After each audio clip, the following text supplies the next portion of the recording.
So hello astronauts and welcome back. So in this video, we're going to be looking at a very important concept I'm actually going to start the data structures and algorithm video series using Java. And today, so in this video, we're going to be looking at searching techniques, and we know we have binary search and the linear search algorithm. So I'm actually going to illustrate how you can be able to perform binary search algorithm on an array. Then probably in the next video, we'll look at how to implement the searching, but now using the linear search algorithm. So I think what I'll do, let me just fire up in fact, it is ready.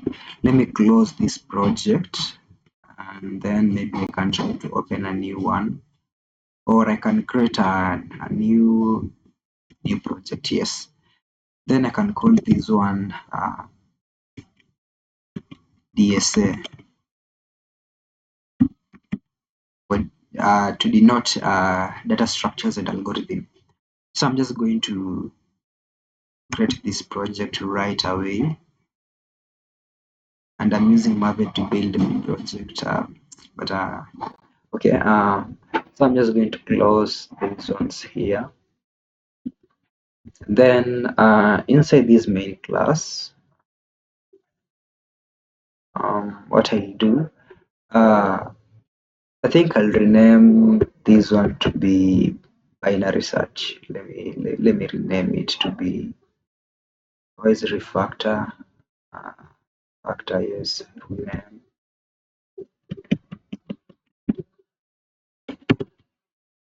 Binary search. All right, cool, awesome.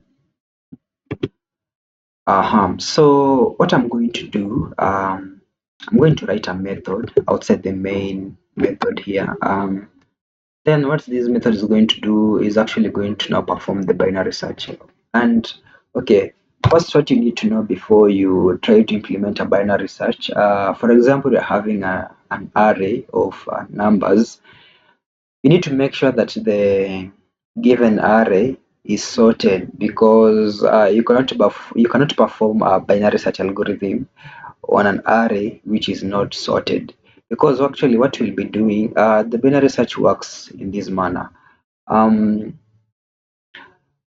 we divide the array into two, then we check if the middle number, the middle index rather, the number in the middle index, if it really matches our target. If it does not match our target, if it matches the target, then we return that number. And if the target is actually less than the middle number, we actually do away with the numbers on the right. So it's like already we are done with almost half of the array. It simply follows the divide and conquer approach. And then we go further. Then we look again. So what we'll do, we'll try to set some pointers, the low and the high. So the low will be the first index of the array, and then the high will be the last index of the array. So when we eliminate the numbers to the right, what we'll do, the low will remain, but now the highest number will become middle number minus 1. We shift it to the left of the middle number, because we are now doing away with the numbers on the right. But in the instance whereby we get like the our target is now greater than the middle number, we now do away with the numbers on the left. So we're now dealing with the numbers on the right. So it's actually okay in terms of time complexity. We find that binary search is coming out to be efficient, because instead of having to iterate through all the given elements in the array, which is actually time consuming, you find that even in the first iteration, we are now doing away with nearly half of the array. So I think maybe to better explain this, maybe we'll try to write some simple Java code, maybe to explain this better. So what we'll do, we'll create a method which is public static. Um, the return type is integer, obviously, int. Then you can call it binary. You can call it binary search to avoid name conflicts. Okay, yeah, you can call it binary search. Then let us call it binary search example. And then what we'll do, we'll need to pass in some parameters. And for this case, our method is going to take in two parameters, the array itself and the target. So the array would be something like int. You can call it array1 and also int target. Awesome. So do you remember the point where I talked about pointers? We need to know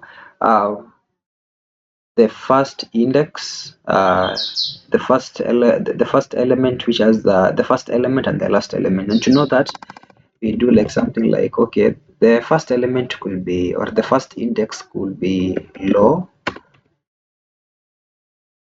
int low, and that is obviously 0. Then int high, the number to the farthest point, int high could be, and to get its index, it will be array1 dot length minus 1. All right. Then now we need to perform some logic. So we are going to have a while loop in here.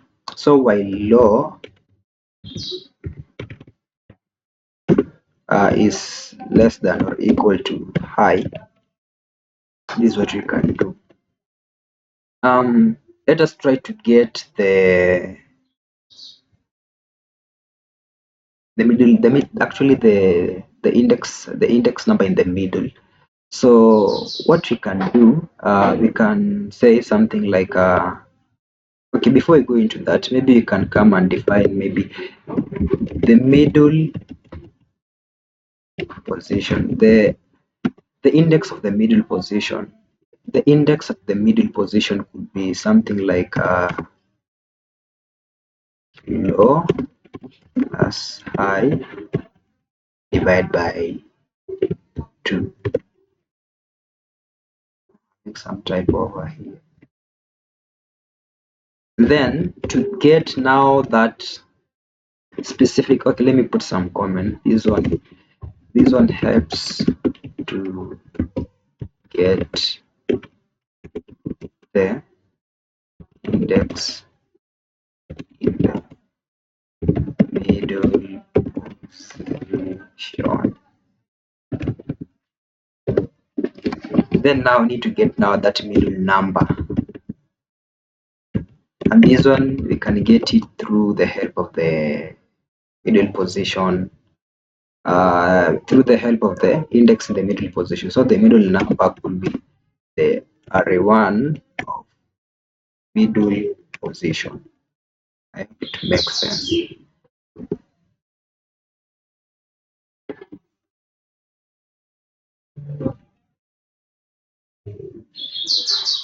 Yeah, but actually what we are realizing, okay, let me put some comments here. Helps get the actual number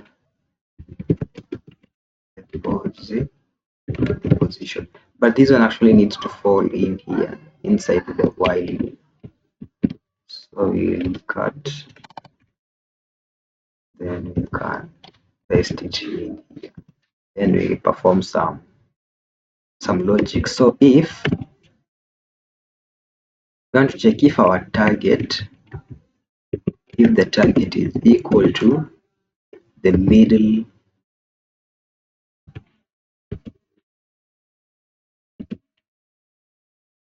if the target is equal to, okay, so int middle number array,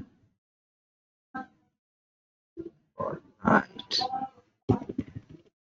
So if the target is equal to middle number. This is what we can do. Why are we having some typo? Let me try and see.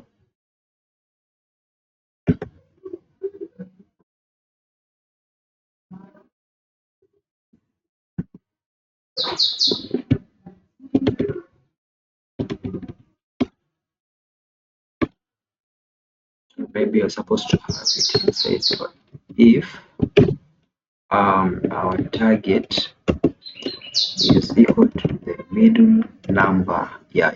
In fact, it's supposed to be inside that while loop. What you can do, you can just return the middle position. Now I want to get the index. And if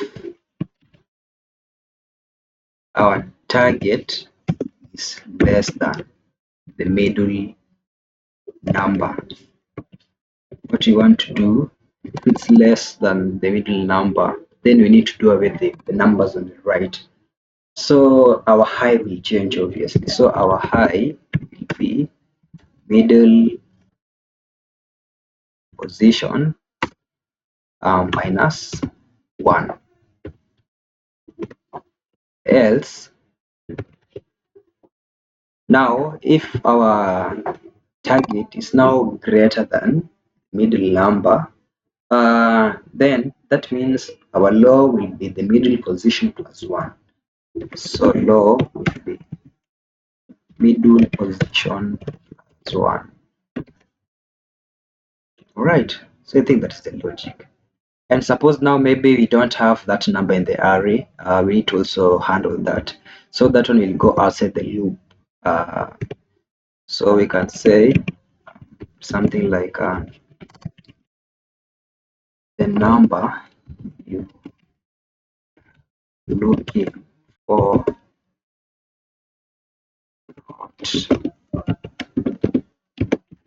be found array. Have something like return 21. Then we can now come and write our array here. Array1 equals to, so it needs to be sorted, so we can provide something like 3 5 7 14 24 37 56 72 85, something like that. Then we can create a variable called value. Then we now call our method. Then we pass in the array1 plus the number we want to find. The target now is maybe something like 30. We have 37. Yes, we have 37. So we can just see out, and then we say the number you looking for is at index position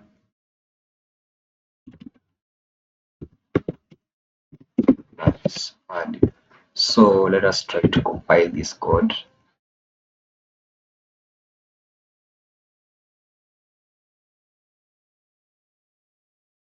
Yeah, so the number you are looking for is at index position 5. So let us try and see if this one is correct. So we have our array here, and then you're looking at 37 here. What's the index? 0 0 1 2 3 4 5. Awesome. What about something like 85, to the farthest?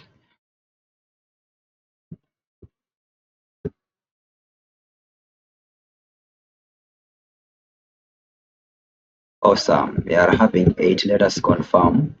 0 1 2 3 4 5 6, 7, 8. Awesome.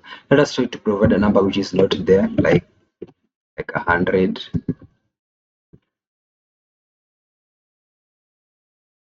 I see you are getting the number looking for could not be found in the array. So the number looking for is at the index position -1.